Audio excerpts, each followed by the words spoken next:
Thanks a lot. Hi, Jeff.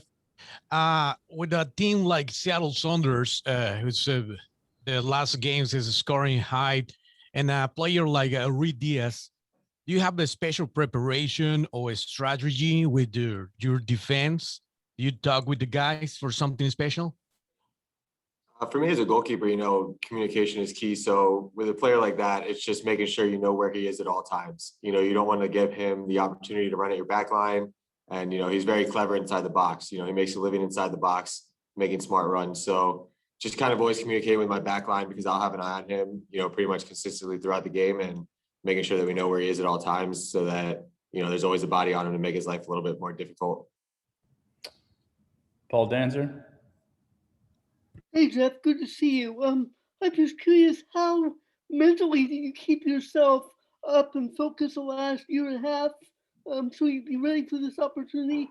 And how big a factor, half kidding, was the success of the Bucks and the Lightning and the Rays for you, just psychologically, to have something to get your mind off what you were going through yourself? It's good to hear from you, Paul. I hope all is well. It's been too long.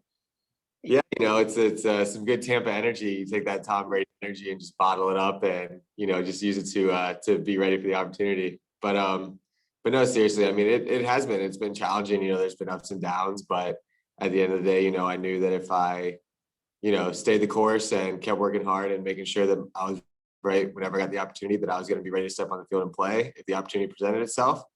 So far, I feel like I've done a good job, and I'm happy with how I've done so far. Obviously, the last result, we would have liked it to go a different way, but I'm in a good place. I'm in a good state of mind, and it hasn't been that way for the last year and a half, but just making sure I'm ready to make the most of my opportunity. And so far, I feel like I've done a decent job at that.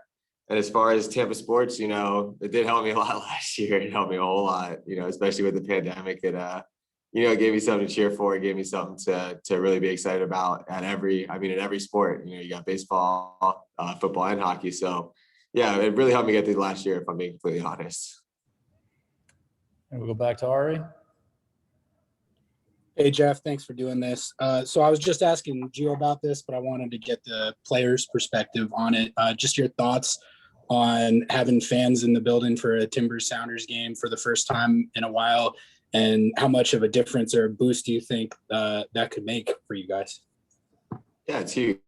I mean, it's huge. When they went back on the decision and said that we could have fans in there, I know that, it was something that we were talking about, and it was something that we were excited about.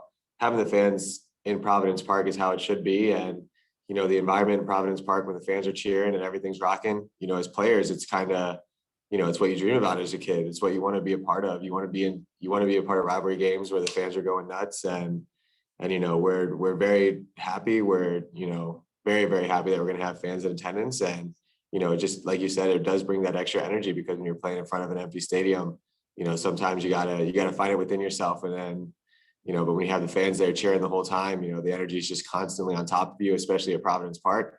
So for us to have that during a rivalry game, especially when we thought it wasn't going to be there, and now we get it back, it's a lot. We're very excited to have them there.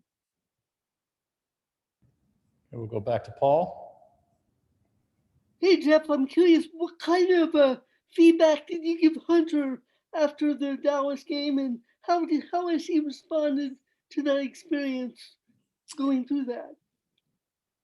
Yeah, Hunter and I talk a lot. I think that obviously he wanted it to go a different way. I shared with him, I have multiple stories. Throughout my career where games didn't go the way that I envisioned, or, you get your first start, you get a big start, and it doesn't work out the way that you were hoping. But, he's very young. So for him to get that opportunity, I just tell him that, for him to get that opportunity at such a young age, and, to kind of take a step back and look at his experience, what he felt like he did right, what he felt like he did wrong in terms of preparing, where his head was at mentally during the game, and just kind of how he dealt with each situation and the speed of play. It was a huge learning experience for him, especially as goalkeepers. Every time you go through an experience, you learn something. And then if you apply it to the next game, then you've gotten a little bit better. So for him, he's very young. I don't think he's too affected by it. He's probably still more worried about graduating high school, I think. But he's a good kid with a bright future, and I think that game was a really good experience for him.